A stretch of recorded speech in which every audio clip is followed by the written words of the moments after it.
What's up, everybody? I wanted to make a video today to show you guys what real estate agents actually make. So I'm going to go through my actual tax returns and profit and loss statements, and I'm going to go through my first year, and I'm going to go through a few different years to set your guys' expectation on what you can expect if you're thinking about getting into the real estate business. So to just give you guys an idea of where I was when I started, I was 19 years old when I got my license. I was a full-time engineering student in college, and I had just moved to Arizona, so I didn't have a sphere of influence, and I didn't really know anybody who was buying or selling. So when I got into the business, I went from ground zero. On top of that, the only jobs that I had before that were flipping burgers, so I didn't have any sales experience, any business experience, or any real estate experience really, other than what I've seen online. So this video should give you a realistic expectation of somebody who doesn't have any advantages in the real estate world and only just has the drive to work hard and achieve something. So let's dive into my first year.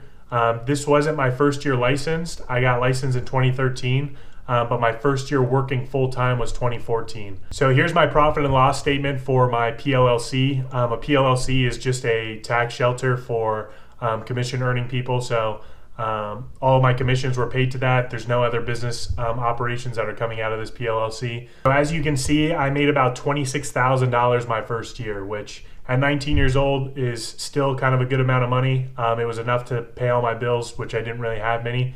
But to give you some background on where I was in real estate, I had joined one of the top real estate teams in my area, and it was at Keller Williams Realty. So the splits were pretty aggressive. The team splits were 50-50 on all deals. And then on top of that, I was on a 15% split to the brokerage, and then I had to pay royalties to the brokerage. So there was a lot of fees that were coming out of my commissions. So next I'll get into 2016. So that's my third year in real estate, and I'll show you my tax returns from that year.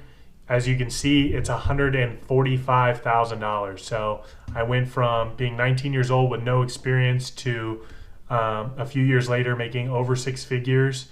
So I'm not showing you this to brag, but I want to show you this to show you what's possible. Your first year in real estate is going to be the most mentally tough because you're not going to get paid a lot, but you're going to work extremely hard. So with that being said, what you're working hard towards is setting up your future business. So a lot of the work that I put in my first year, I got paid for in my third year. So just remember that when you're putting in time and effort into building your database and you're not getting paid, or your family's putting pressure on you because you're not making enough money, just know that it's coming, because I started from ground zero at 19 with no experience, and here I am at 21, 22 making over six figures and owning rental properties. So yeah, 2016 was my last full year in residential real estate. From there, I decided to leave residential real estate and go into multifamily or commercial real estate. If you guys want, put down in the comments and I can go over the differences between residential and commercial and why I chose to stay with commercial after doing both. So during this time, I was selling homes with an average price point of about $250,000.